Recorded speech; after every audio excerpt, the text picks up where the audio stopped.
like button and subscribe to Redeem Live.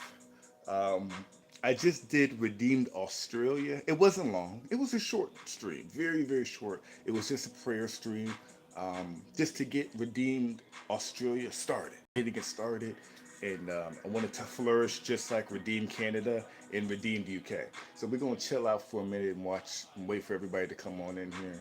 If you like the music, let me know. But the music will be playing until people come in.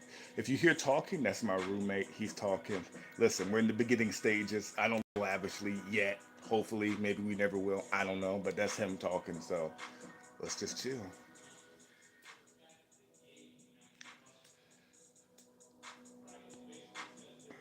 But anyway, I've been pretty good. I've been good.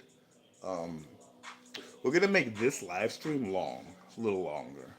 Let's just do some catch ups with each other. It's been a little minute.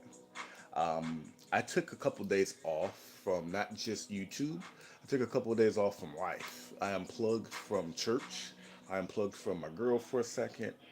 I just needed some time to rest. I've been having a hard time. Um, but yeah, things are better. I don't know if things are better, but I feel better, right? I feel better, and that's what counts. And I feel refreshed to come up here and do this. I missed you guys. Hopefully, you missed me. Um, I feel more energized and I feel happy. Like I feel more upbeat. I've been thinking about the channel while I've been gone, and yeah, I'm kind of disappointed that it's cold out and it gets dark early. I would rather be recording outside. I don't want other people's, in the background and stuff like that. I'd rather just be outside, but I'm kind of caught in a situation where, hey, this is just what it is. Listen, God's gonna help this channel, and we're gonna make the best of it. We're gonna make the best of this, like we always do, right? Together.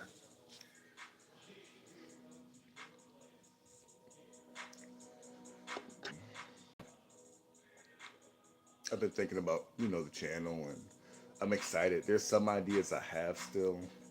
Um, Wondering what country's gonna be next. But we just did Australia, so we're not doing another country yet. We just did Australia, but I've been thinking about it. So we're at 2 minutes and 45 seconds, so we'll turn down the music and chill out. But I love this song though.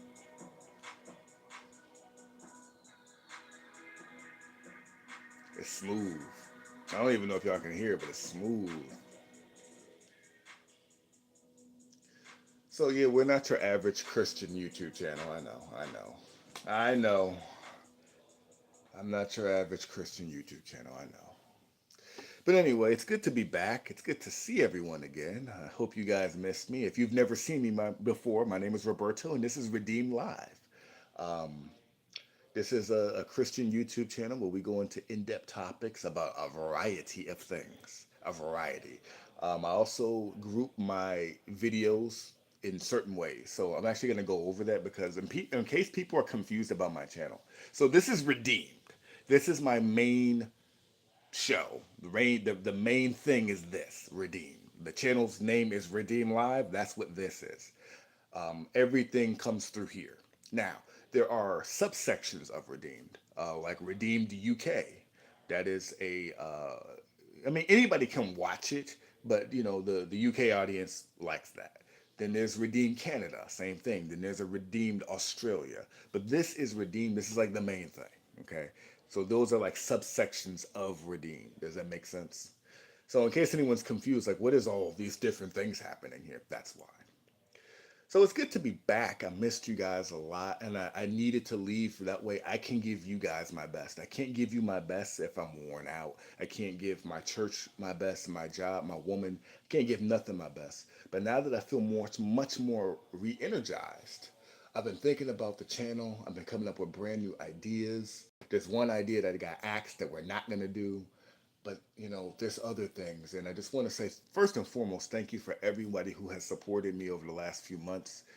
Thank you that this channel is growing, and it would not have been done without you.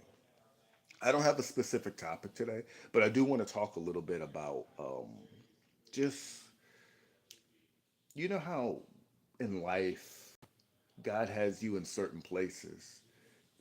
I know what it is. Like right now in my life, I'm being prepared.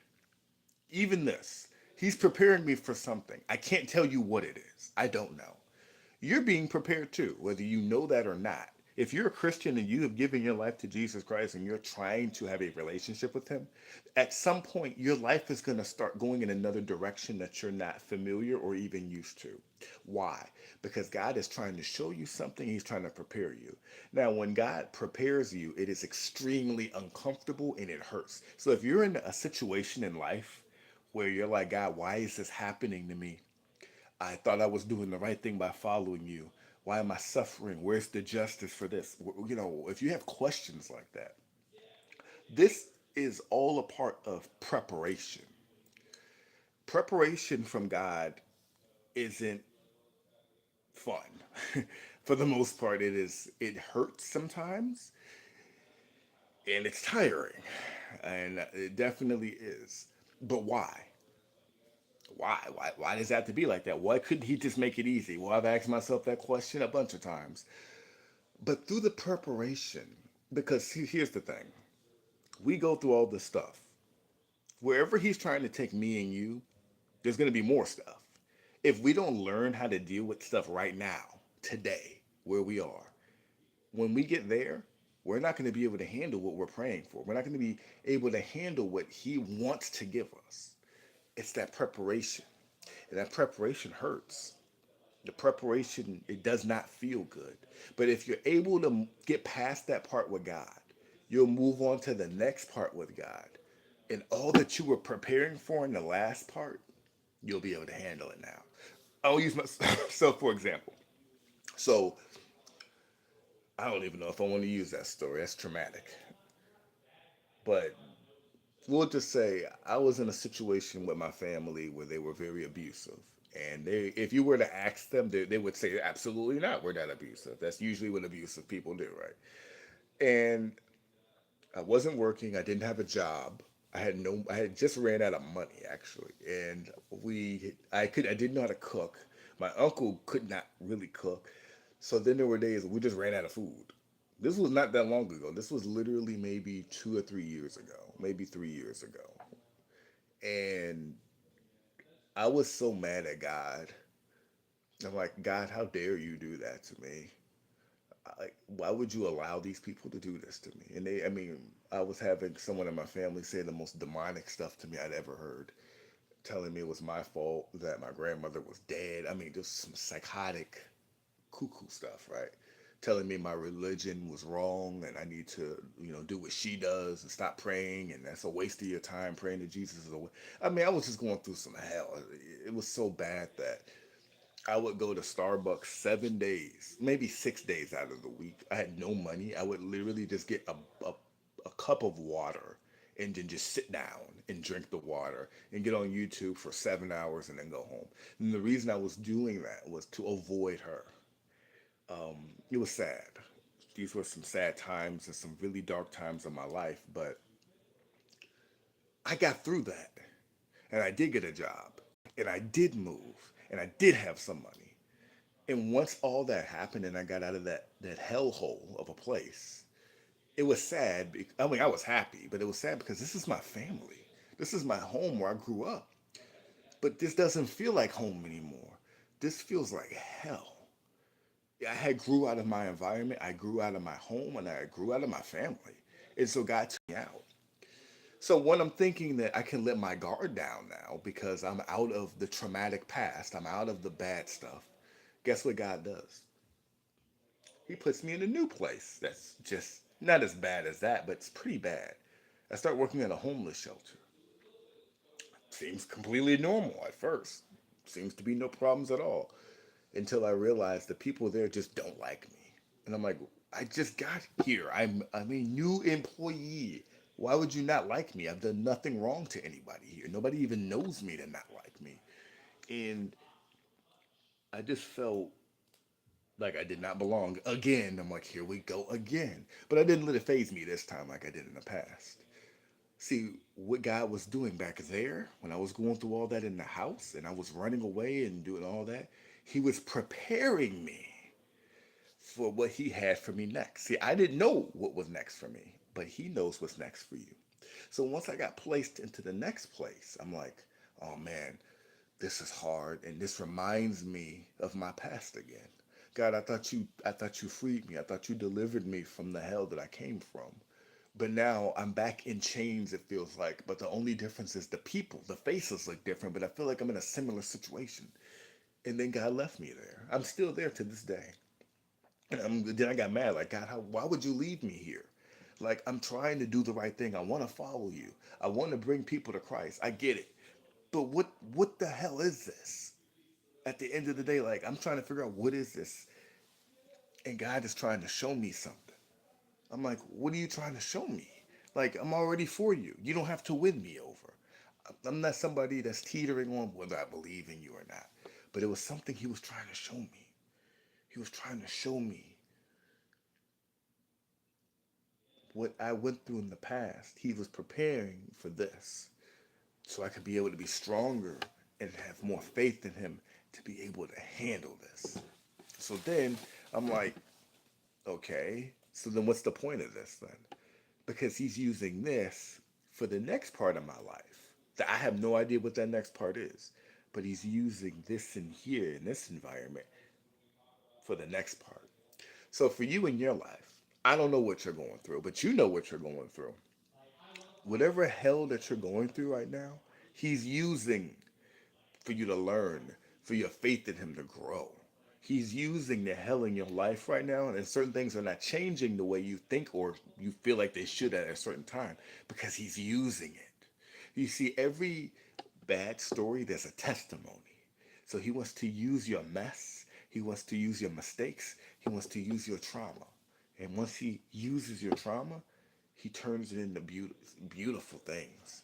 I mean, I'm a different man than I was before because he took my trauma and he used it as my testimony. And then once it was my testimony, I could share it at work. I can share it online. I can share it. But I wouldn't be able to do any of that if I did not go through those things.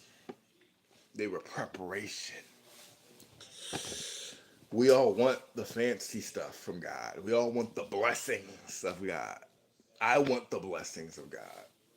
But do we want to go through what it takes to get that?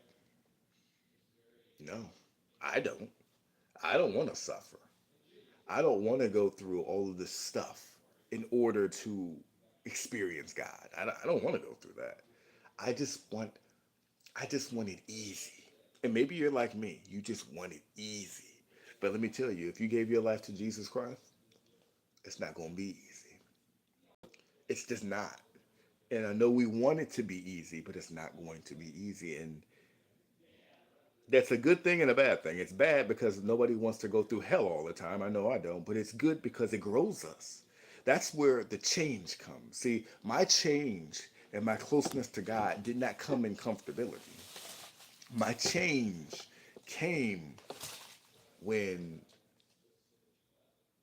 I was down, down bad. That's when my change came. My change came when I was so down bad I had a choice, either live or die.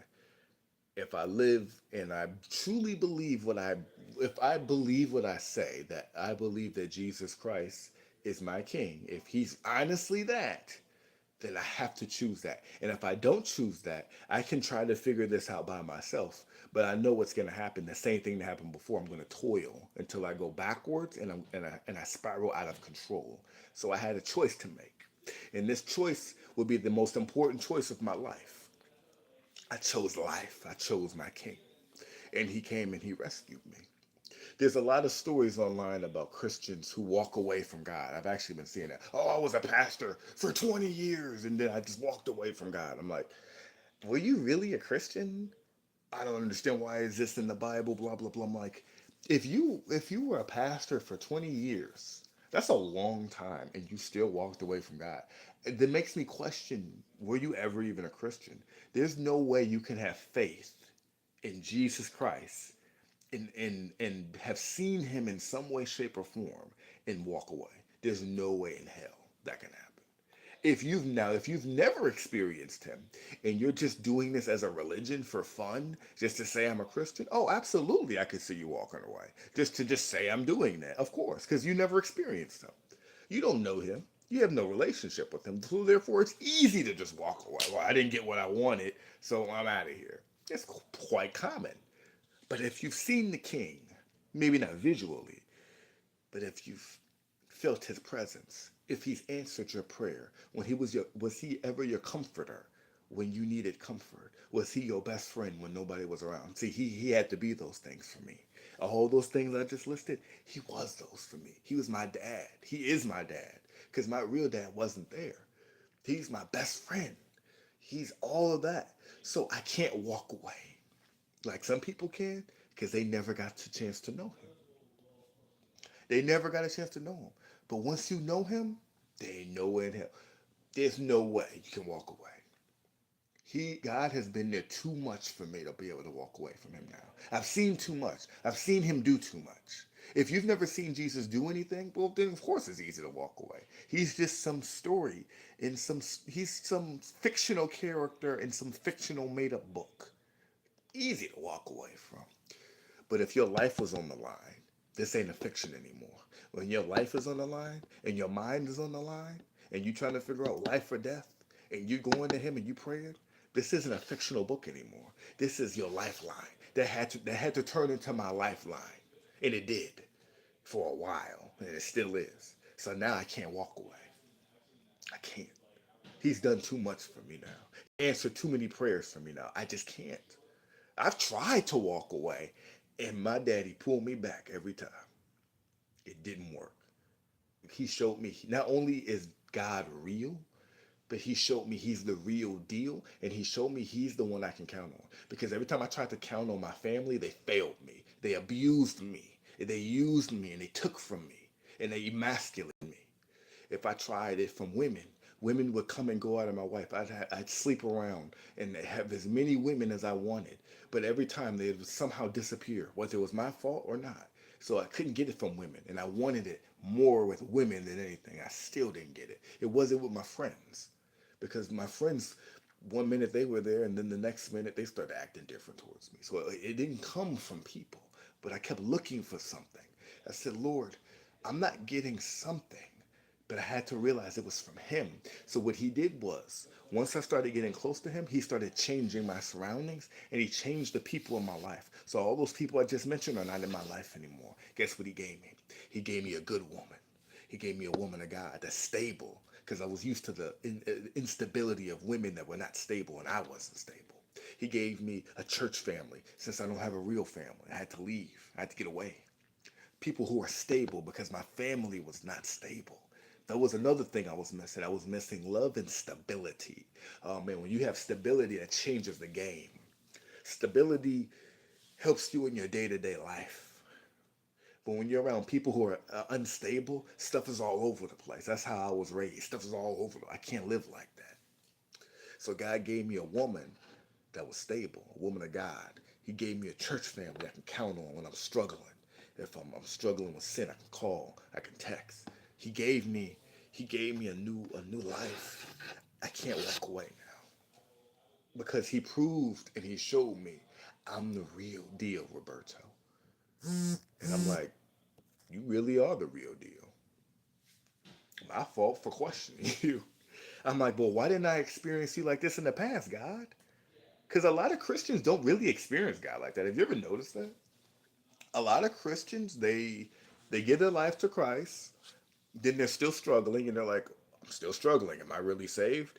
And then they kind of just go on about their business and they just stay stuck in sin, and that's kind of just the end of the story, right? That's usually how this goes. But see, there's a problem here because when you give your life to Christ, that doesn't mean that, oh, I'm saved now, so I'm not going to want to watch porn anymore. I'm not going to want to lust anymore. I'm not going to want to drink, or it doesn't work like that. So when you get saved, you're still going to have those urges to do all of those things. That is actually normal. That the reason that's the case is because your body is sin. Like you have a sin nature in your body. So because you have sin nature, it's not gonna just go away. So what does that mean then? What that means is you have to get to know God. You have to get to know God. Once you start to get to know God, then he starts changing you. Then you start to look more like him. You start to walk like him. You start reading your word, but you don't just read it. You let it sit inside of you to change you. So that sin nature that you got, it starts to kind of go down a bit. You start fasting more, right? You start fasting. And when you fast, you notice those chains start breaking. But it takes getting down, getting to know the King of Kings. Are you willing to submit your life and sit down and have a relationship with Jesus Christ? That's where your change comes. Now, a lot of people, they don't want to do that. They say they do it, they'll read their Bible and they'll go to church, and then they'll still see no change. Why is that? That's a great question. Because they never sat down to get to know him. You got to get to know him. Because once you get to know him, he'll start revealing to you all the areas that you have to change. And then he's so cold. He's like, oh, yeah, you got to change this.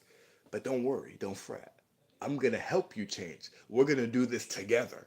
So then you play your part and then watch God play his part and then watch that change happen. But are we willing to do that? Most of us are not. Because why? Because it's work. That's why. We want Jesus to just do it. He's not, I mean, I'm not saying that he won't do that, but for my life, he didn't just, and for most people's life, it's not a, it's a grind with him. It's a day-to-day submitting your life to him, fasting, praying. It takes all of that. Okay? That's what it takes. Are you willing to do that today? Are you willing to do it? I think about my life and how much my life has changed.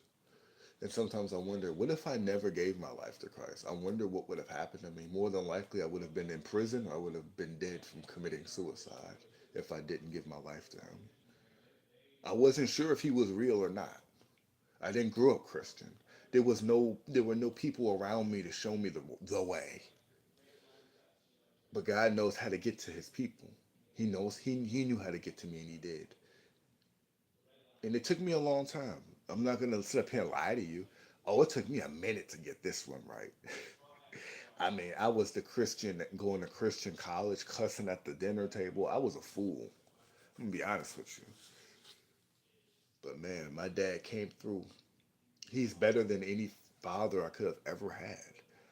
You know, he's stable. God, you know, he doesn't change. He's the best part was he was finding out that God was real because I didn't know if he was real. I had no there was no evidential proof that Jesus was real to me. There was no evidential proof that God was real to me until he showed up. And how did he show up for me to know that he was real? Because before I did believe, but I had never actually experienced him, right? Because to believe something is one thing, but to experience something is another. Most Christians believe, but most Christians never experience God. But when I did experience him, it it just changed me. It changed me.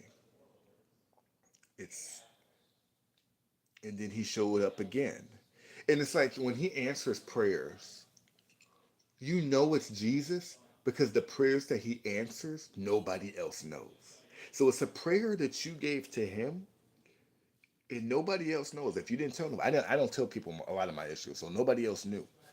But them prayers were specifically answered, specifically, and nobody knew that. And I'm like, it has to be that prayer that I prayed to Jesus.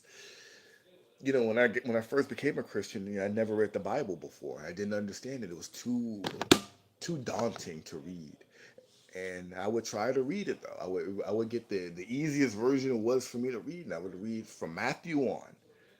I didn't, you know, I tried, and I didn't know him well back then. I didn't really know God, but I was trying to know him.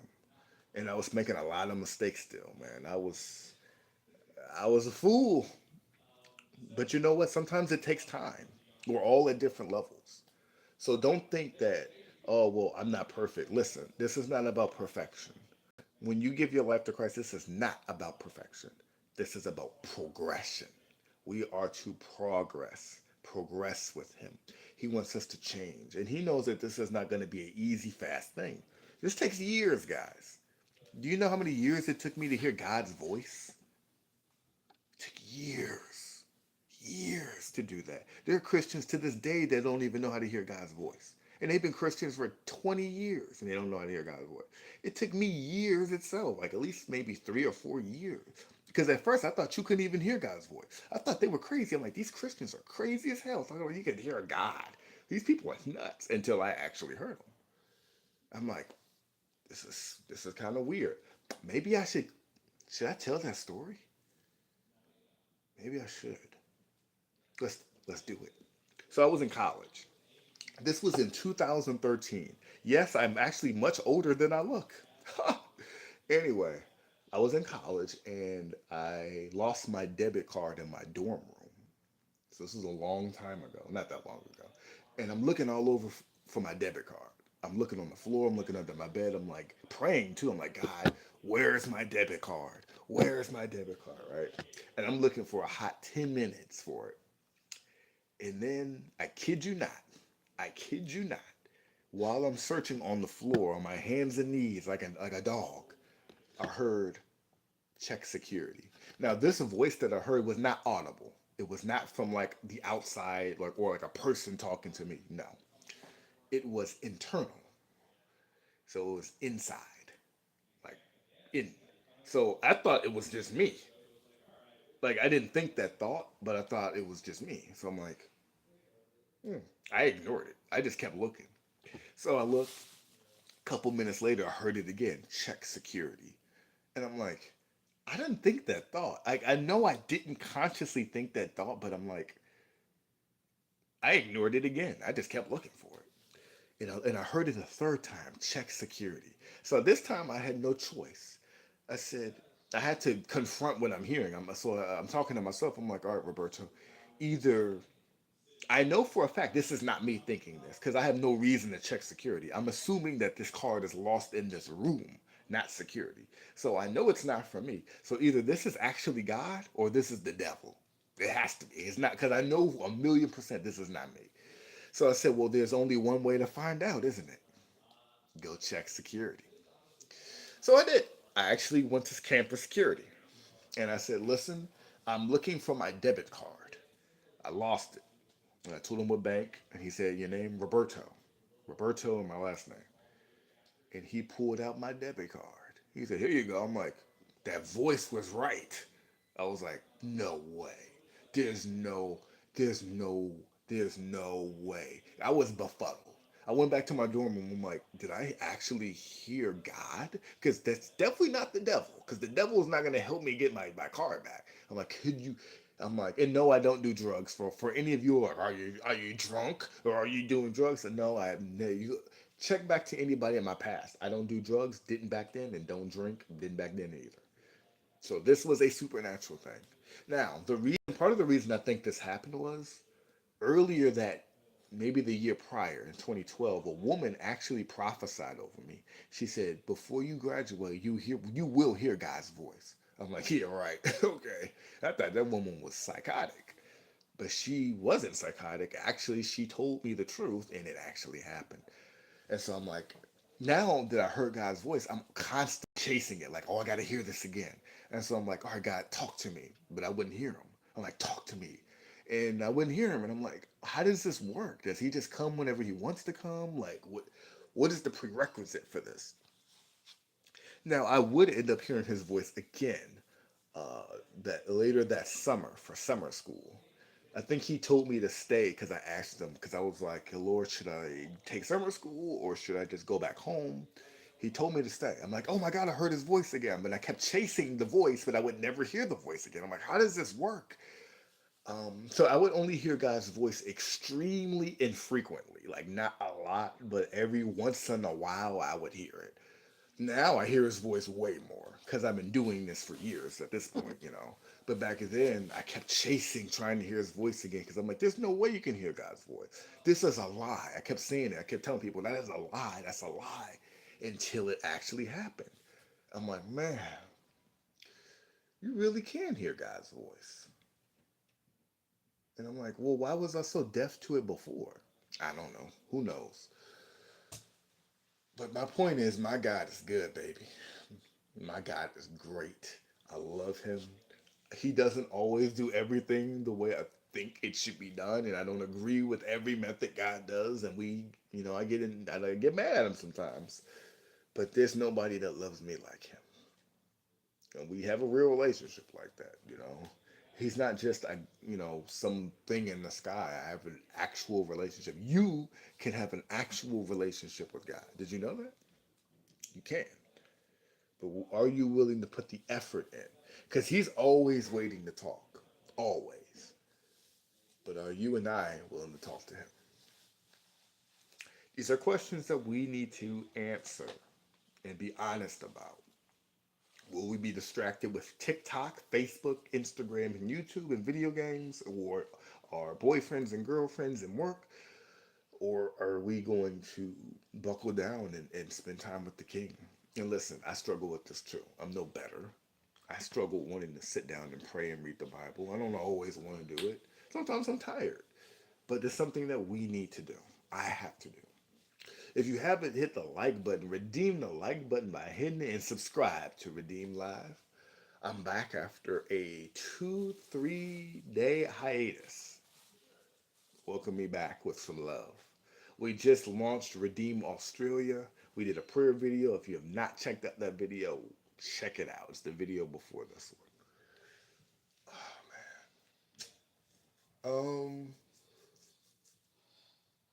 I think that's all I want to say.